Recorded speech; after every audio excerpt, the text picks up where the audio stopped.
Dela.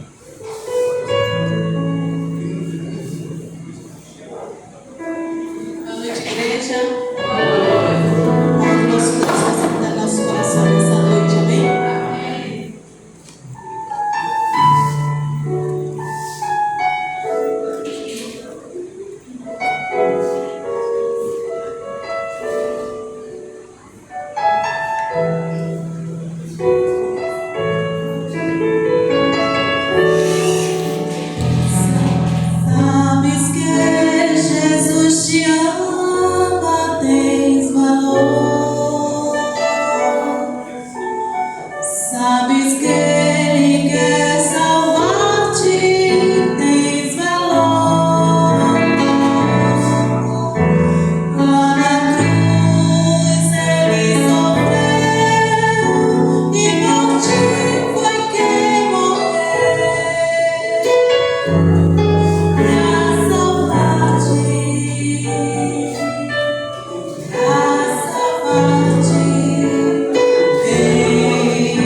Boa noite.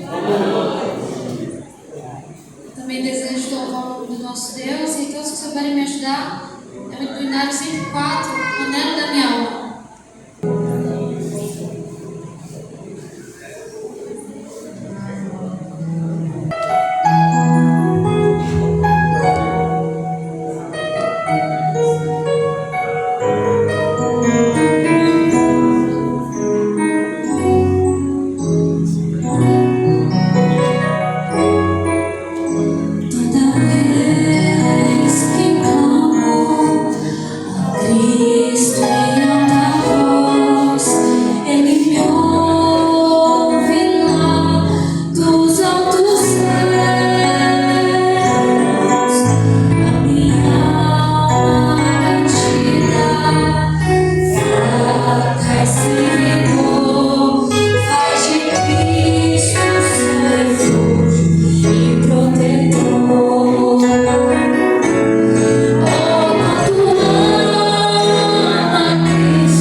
Boa noite a todos.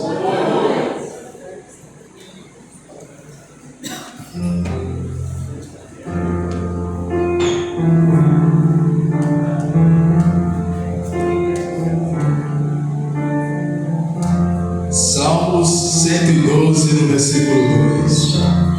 Aleluia! Como é feliz o homem que tem o Senhor e tem grande prazer em seus mandamentos. Amém? E é com esse prazer que eu convido a todos a cantar comigo. Aleluia!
Deus seja louvado por esses belos hinos entoados ao Senhor. Isso é um privilégio e agora nós temos a oportunidade também de ofertar ao nosso Deus nesse último domingo do ano de 2024. Quantas bênçãos o Senhor deu aqui na sua vida?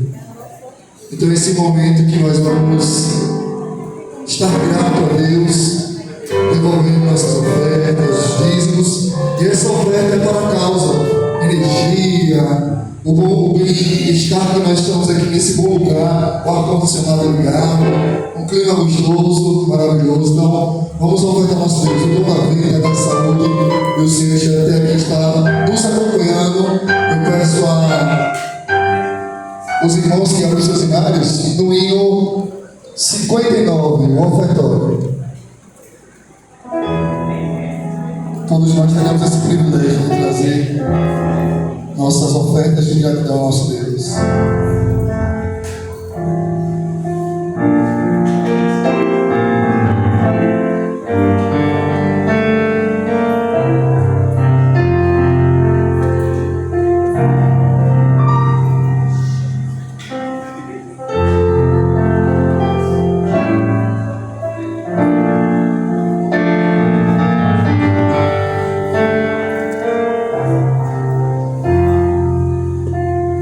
Em todas tuas mãos, Senhor, nos tem enriquecido, e as provisões do teu amor bondosas conduzido, desde nos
Glória a Deus. Que Deus abençoe a todos que ofertaram, também os que não puderam, que se transformem em bênção nas nossas vidas e na causa do Senhor. Todos estão na Deus do lado, amém? Nesse momento nós vamos ter o privilégio de repartir o pão da vida. E esse privilégio é dado a todos nós, que o Espírito Santo ele continue conosco, que ele entre em nossos corações para que a palavra que vai ser aqui exposta ela seja usada através do Santo e bom Espírito de Deus. Amém? Amém. Que conduza tanto a quem for falar, ao pregador nesta noite, também a nós que queremos ouvir, que nós saímos aqui melhores do que nós chegamos. E que o Espírito Santo faça um trabalho todo especial. Nós hoje temos aqui o nosso querido amigo e irmão Pedro Henrique, que vai repartir conosco o pão da vida com o tema: o homem que Deus não pode salvar. Com Pedro Henrique, assim a palavra.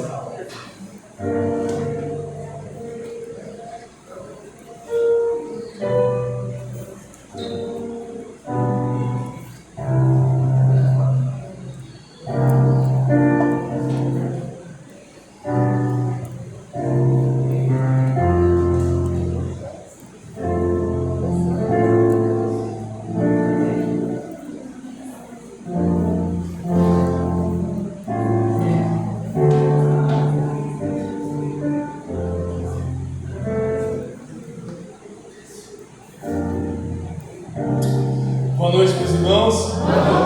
Tudo bem com vocês? Todo mundo me ouvindo aí bem? Sim ou não? Me sinto muito feliz em estar aqui com os irmãos hoje por dois motivos. Primeiro, que eu estava com saudade de vê-los. Fez 3 anos, né? Esse mês que eu tinha vindo aqui a última vez. E poder estar aqui na minha terra é motivo de grande alegria.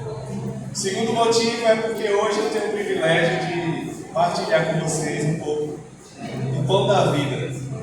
E eu gosto muito de falar de Deus e falar para as pessoas que eu amo, é melhor ainda. Essa igreja, essa cidade, essa família aqui, a minha família, tem uma participação muito especial na pessoa que eu sou hoje. Hoje eu tenho 2 filhos e eu consigo refletir muito sobre isso, né? Quando eu olho para trás e eu vejo, eu posso dizer de todo o meu coração que ter vindo morar em Aracaju, fazer parte de tudo isso, foi fundamental para a pessoa que eu sou hoje. E eu sou muito grato a Deus por isso, por ter vindo aqui. Sou grato aos irmãos que me receberam tão bem. Sou grato pelos conselhos, por tudo que eu vivi aqui, eu me batizei aqui também. E se hoje eu tenho uma família linda, 2 filhos, esposa maravilhosa, eu devo a vocês. Então, é um motivo de grande alegria eu poder estar aqui com vocês partilhando a palavra de Deus. E desde já eu agradeço a cada um que se esforçou para quem eu fosse quem eu sou hoje. Muito obrigado. Amém. Bom, o título da nossa mensagem de hoje fala o homem que Deus não pode salvar. Esquisito, né? O homem que Deus não pode salvar. Quem é esse homem? Bom, hoje nós vamos aprender ou descobrir quem é esse homem que Deus não pode salvar. Porém, eu gostaria que você abrisse agora a sua Bíblia no livro de 2 Crônicas, capítulo 33. Vamos lá? Vamos. Falo hoje sobre a história do rei Manassés. Todos acharam aí, sim ou não? Sim ou não? Tá quase, né? 2 Crônicas, capítulo 33.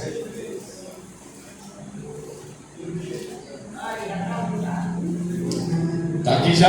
Então vamos ler. Eu vou ler para a gente ganhar tempo, tá bom? E vocês vão acompanhando aí da Bíblia de vocês. Manassés tinha 12 anos de idade quando começou a reinar e reinou 55 anos em Jerusalém. Ele fez o que o Senhor reprovava, imitando as práticas detestáveis das nações que o Senhor havia expulsado de diante dos israelitas. Reconstruiu os altares idólatras que seu pai Ezequias havia demolido. Também ergueu altares para os Baalaíns e fez postes sagrados. Inclinou-se diante de todos os exércitos celestes e lhe prestou culto. Construiu altares no templo do Senhor, do qual o Senhor tinha dito: meu nome permanecerá para sempre em Jerusalém. Nos 2 pátios do templo do Senhor, ele construiu altares para todos os exércitos celestes. Eu vou adiantar aqui, para a gente ganhar tempo. Versículo 15. Manassés tirou do templo do Senhor os deuses. Não, aqui não. Aqui eu já estou dando uma dica do que vai acontecer. Bom, vamos ler do 8 até o 10 agora. Do 7, quer dizer. Ele tomou a imagem esculpida que havia feito e a colocou no templo, do qual o Senhor Deus tinha dito a Davi e ao seu filho Salomão: neste templo em Jerusalém que escolhi, dentre todas as tribos de Israel, porém meu nome para sempre.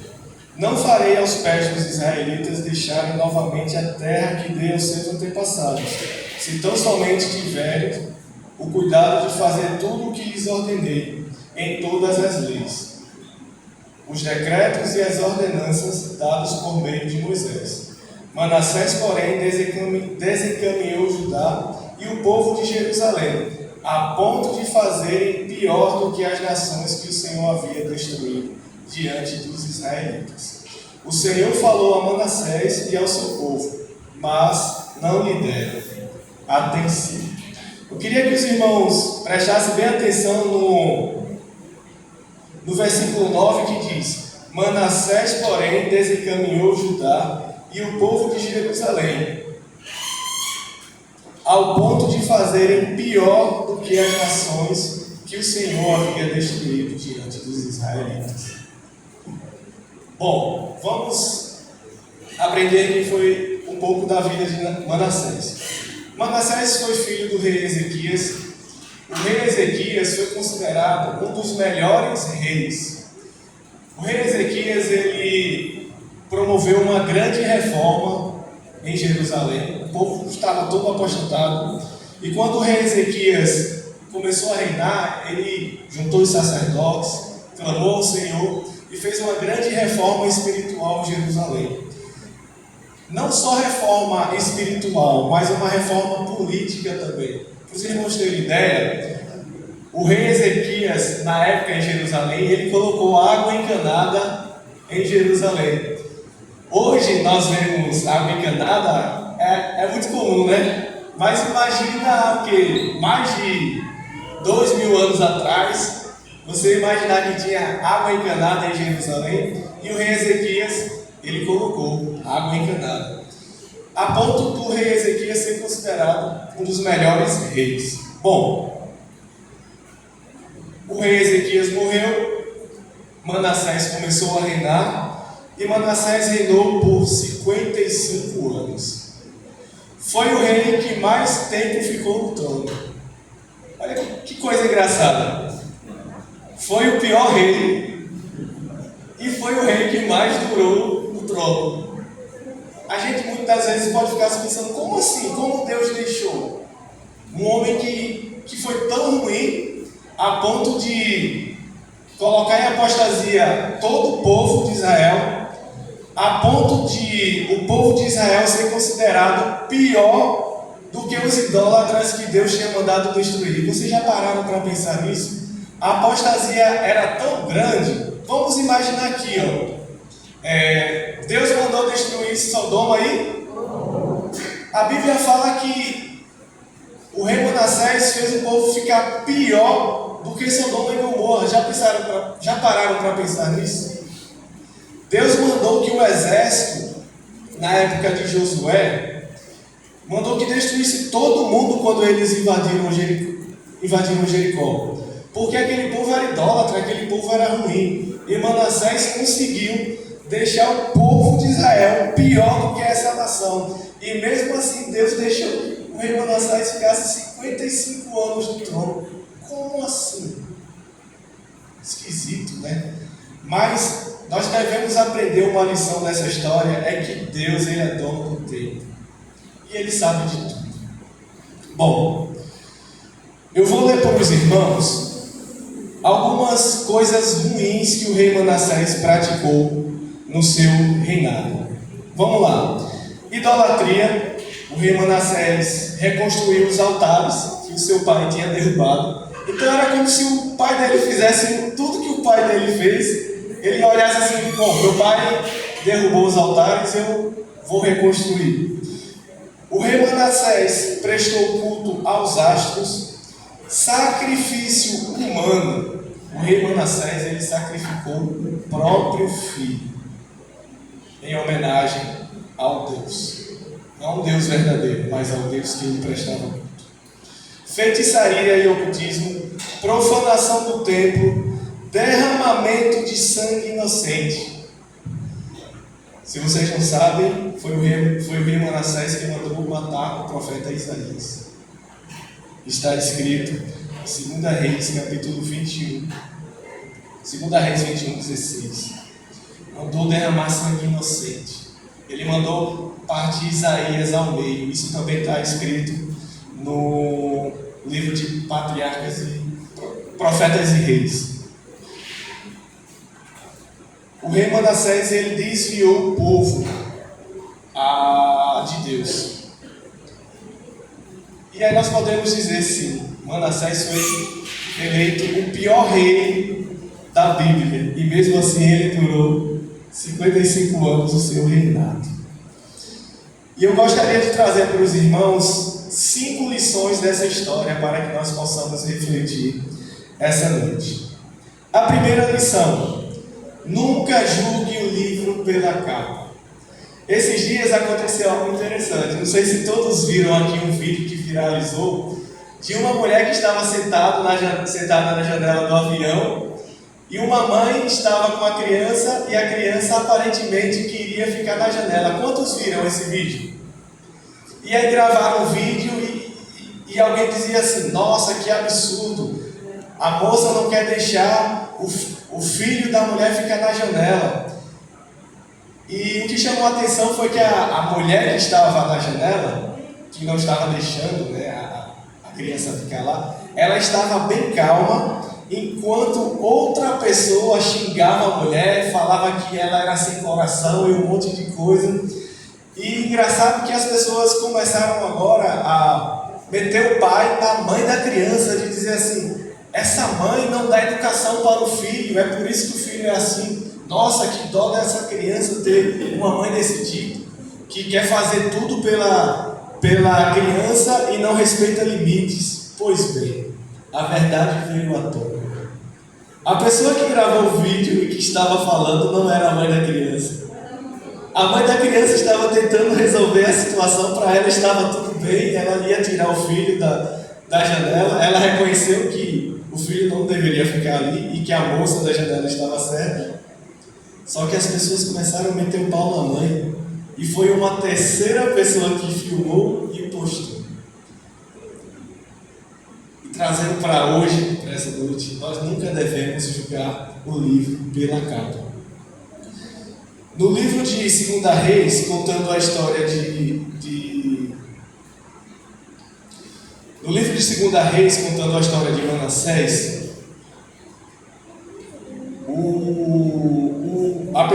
a pessoa que escreveu termina o relato bem assim: e morreu Manassés e descansou. Quando a gente vai para 2 Crônicas, capítulo 33, vejamos o que está escrito.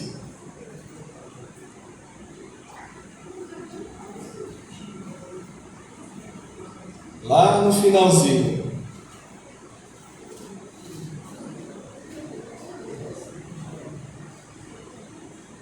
Por isso o Senhor, versículo 11, tá, irmãos?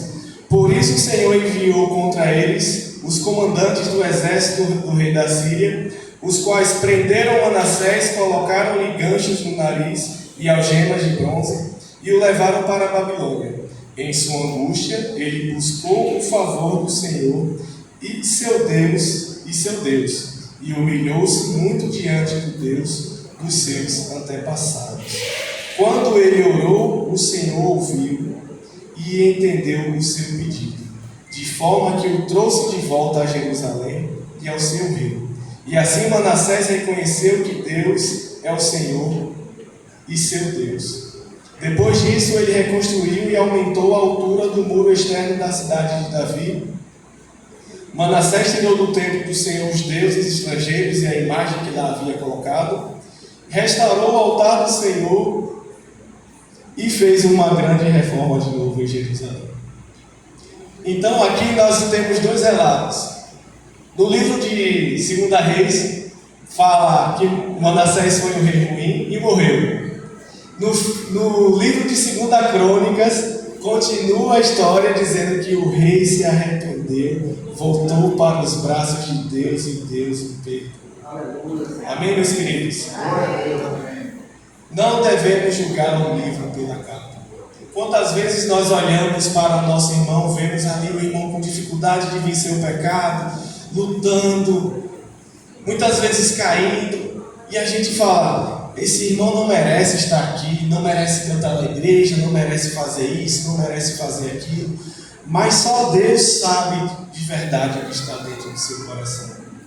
É Deus quem sabe, meus queridos, o que está dentro do meu e do seu coração. E por isso, quando nós olharmos para o nosso irmão e enxergarmos ele em dificuldade, nós devemos ajudar, nós devemos ser um ombro amigo para aquele que está precisando. Não devemos julgar, porque quando nós olhamos para a história do rei Manassés, se a gente ler só no livro de 2 Reis, a gente fala assim: esse homem estava perdido, esse homem não presta. Mas quando a gente vai para 2 Crônicas, a gente vê que ele se arrependeu. E às vezes eu fico pensando, né? Quem escreveu a 2 Reis, talvez ele... Isso é coisa minha, tá? Não está escrito em lugar nenhum. Mas eu fiquei refletindo, eu disse: por que quem escreveu 2 Reis não escreveu o resto da história? Será que ele viu que Manassés fez tanta coisa errada ao ponto de chegar e dizer: esse cara aí não tem solução? Ele matou o profeta Isaías, cerrou o meio. Eu não vou nem escrever resto da história, porque esse aí não tem salvação. E aí, segundo a Crônicas, a gente vê que Deus o perdoou. E assim como Deus perdoou o rei Manassés, Ele perdoa a mim. Ele perdoa você também, meus filhos. Segunda lição: o que você tem feito com os benefícios que Deus tem te dado? O rei Manassés, ele teve a oportunidade de crescer num ambiente onde ele tinha contato com Deus, porque o seu pai foi um homem temente a Deus. O rei Ezequias foi considerado um dos melhores reis de Israel, um homem temente a Deus. E o rei Ezequias, ele cresceu nesse lar, mas ele não aproveitou as oportunidades. Como nós lemos, Deus mandou várias advertências para o rei e para o povo, para que o povo pudesse se arrepender dos pecados. E o rei e o povo não se arrependeu. E aí o que Deus fez? Mandou o exército da Síria para que levasse o rei cativo. Colocou argolas no seu nariz, na sua boca. Levou para a Síria. Para os irmãos terem ideia, a distância de Jerusalém para a Síria dá mais ou menos 1.200 quilômetros. Vocês acham que levaram o rei de carro? De avião? Com certeza o rei foi arrastado, foi andando da pior maneira. Por quê? Porque ele não quis se arrepender naquele momento. Porque ele não aceitou o chamado de Deus para se arrepender.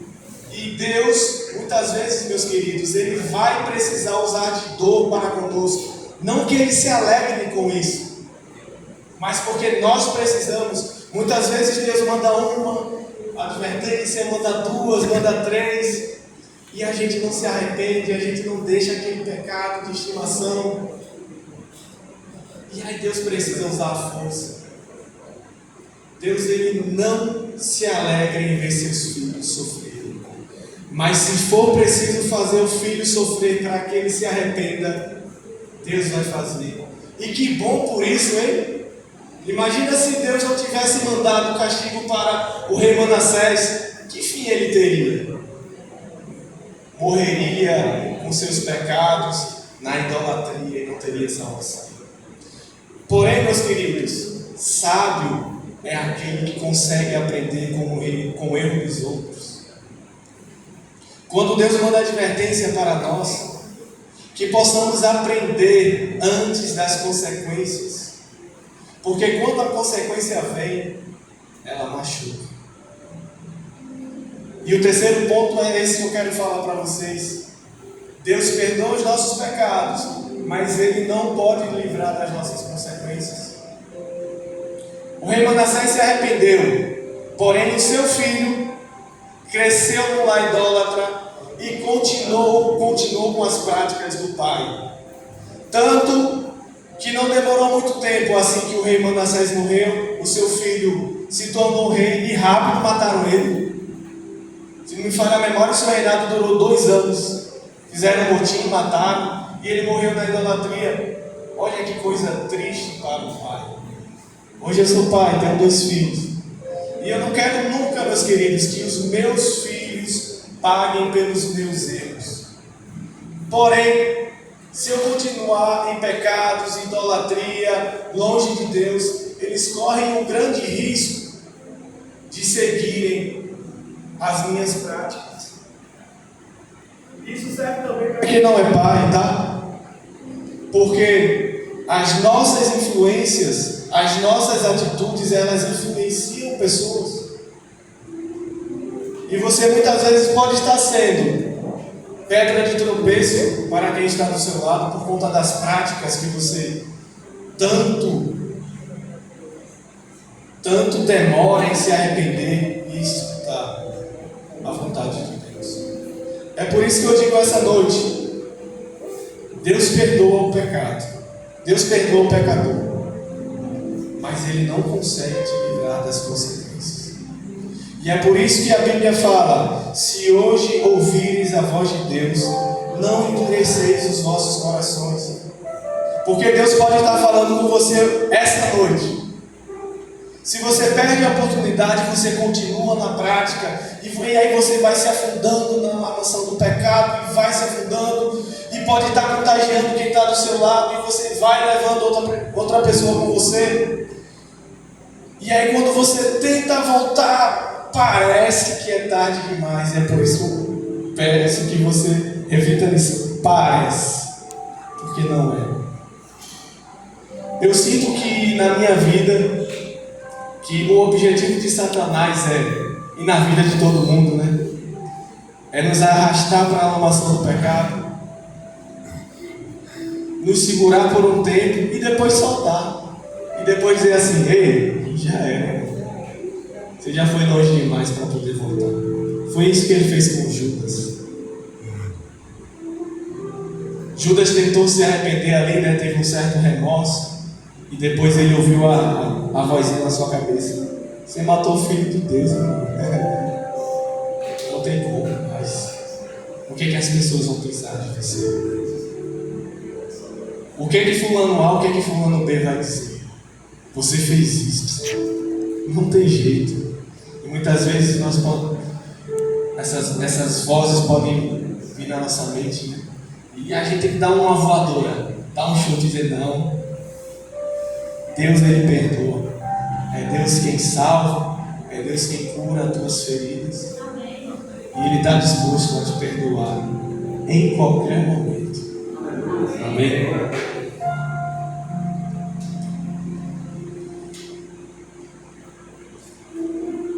Quinta e última lição. Nunca é tarde para voltar para os braços de Deus. No cativeiro, Manassés finalmente se humilhou diante de Deus e orou sinceramente. Deus ouviu sua oração e o restaurou. No momento ali do cativeiro, Manassés pôde refletir sobre tudo que ele tinha feito na sua vida. E os momentos de dificuldades, meus queridos, servem para isso mesmo. Servem para refletir. O que eu tenho feito da minha vida, o que você tem feito na sua vida. Deus não quer que nós soframos. Isso é fato. Mas se por algum momento você estiver sofrendo, que você reflita. Se o pecado estiver difícil de vencer, que você reflita. Que você nunca deixe que o pecado se torne algo comum na sua vida. Está caindo, está difícil, mas se incomode com aquilo. Se incomode todos os dias, porque é nesse incômodo que o Espírito Santo começa a trabalhar na sua vida e você começa a refletir. O rei refletiu sobre tudo, e essa é a parte que eu acho mais linda. Uma oração. Não precisou de 10, de 100. Talvez aos nossos olhos ele precisasse, sei lá, correr uma maratona, subir uma escada de joelhos, sei lá, fazer tanta coisa, mas uma oração. E eu quero dizer para você nessa noite que entre você viver no sofrimento e ouvir: perdoados estão os seus pecados, existe uma oração entre tudo isso. Só uma oração. Não precisa ser uma oração de 10 minutos. Se você quiser fazer, tudo bem. Mas é uma oração. 5 segundos. Deus, eu me arrependo. Por favor, me salve.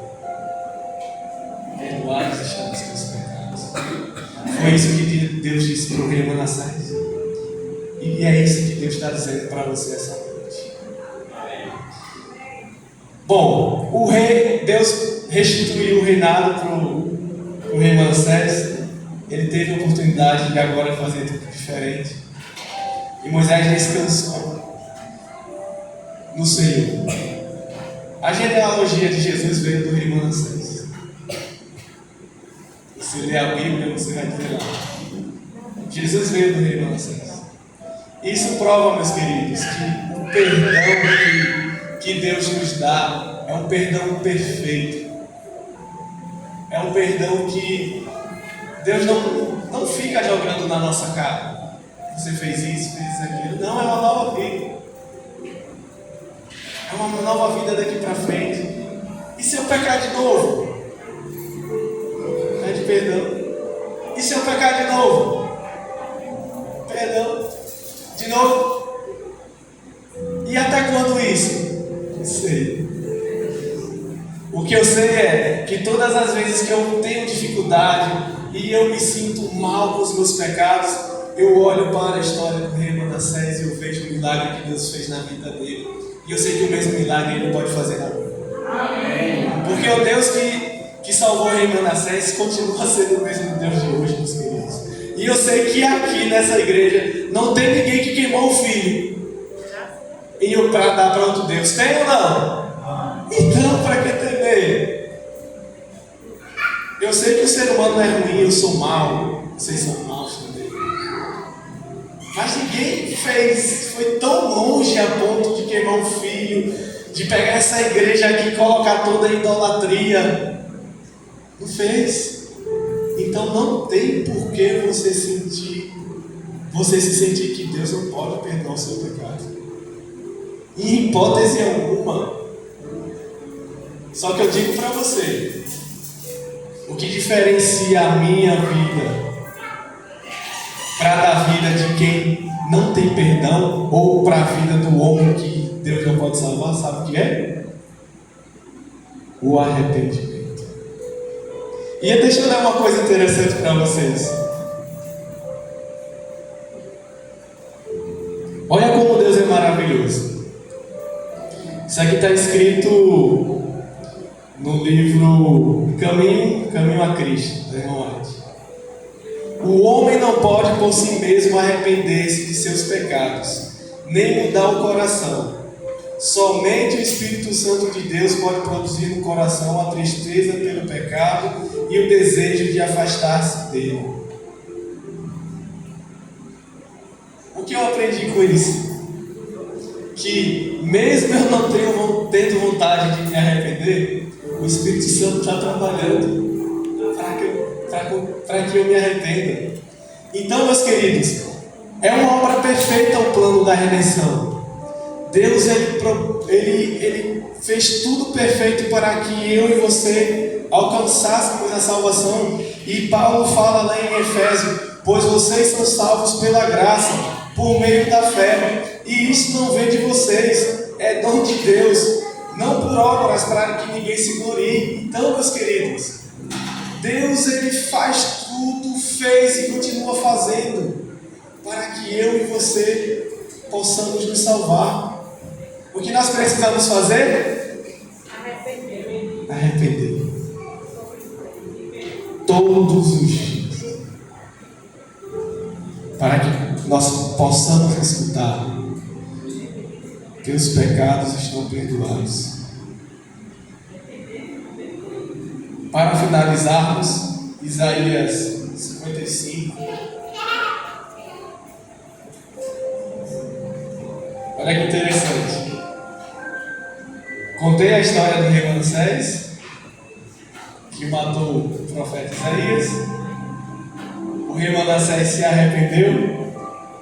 E vamos terminar o culto lendo o livro do profeta Isaías. Isaías 55. Venham todos vocês que estão com sede, venham às águas. E vocês que não possuem dinheiro algum, venham, compre e comam. Venham, compre vinho e leite sem dinheiro e sem custo. Por que gastar dinheiro naquilo que não é pão, e o seu trabalho árduo naquilo que não satisfaz? Escutem-me e comam o que é bom, e a alma de vocês se deliciará na mais fina refeição. Deem ouvidos e venham a mim, ouçam-me para que a sua alma viva. Farei uma aliança eterna com vocês, minha fidelidade prometida a Davi. Venha, eu fiz uma testemunha aos povos, um líder e governante dos povos. Com certeza você convocará nações que você não conhece e nações que não conhecem se apressarão até você por causa do Senhor, o seu Deus, o Santo de Israel, pois ele lhe concedeu esplendor. Busquem o Senhor enquanto se pode achá-lo, clamem por ele enquanto está perto. Que o ímpio abandone seu caminho e o homem mau seus pensamentos. Volte-se para ele, para o Senhor, que terá misericórdia dele. Volte-se para o nosso Deus, pois ele perdoará de bom grado. Pois os meus pensamentos não são os pensamentos de vocês, nem os seus caminhos são os meus caminhos, declara o Senhor. Assim como os céus são mais altos do que a terra, também os meus caminhos são mais altos do que os seus caminhos, e os meus pensamentos mais altos do que os seus pensamentos. Amém? Meus queridos, tem um encontro no céu que eu estou ansioso para ver. Sabe qual é? O encontro do rei Manassés com o profeta Isaías. Já parou para pensar? Talvez o profeta Isaías fique com medo, né? O que está acontecendo aqui? Ele vai matar de novo. Mas não, ele vai encontrar lá o rei Manassés salvo. Talvez com uma aparência diferente, a qual ele nunca viu. E quantos encontros interessantes nós teremos no céu? Já pararam para pensar nisso? Eu estou ansioso para participar de tudo isso. E para encerrarmos, gostaria de ler um texto que diz assim: devemos tudo à graça de Deus. Ele nos ama, não porque o amamos primeiro, mas porque, enquanto éramos ainda pecadores, Cristo morreu por nós. Amém? Que nessa noite você possa aceitar o convite que Deus tem feito para você. Convite de arrependimento, convite de amor, de um Deus que morreu e se entregou por cada um de nós. Amém.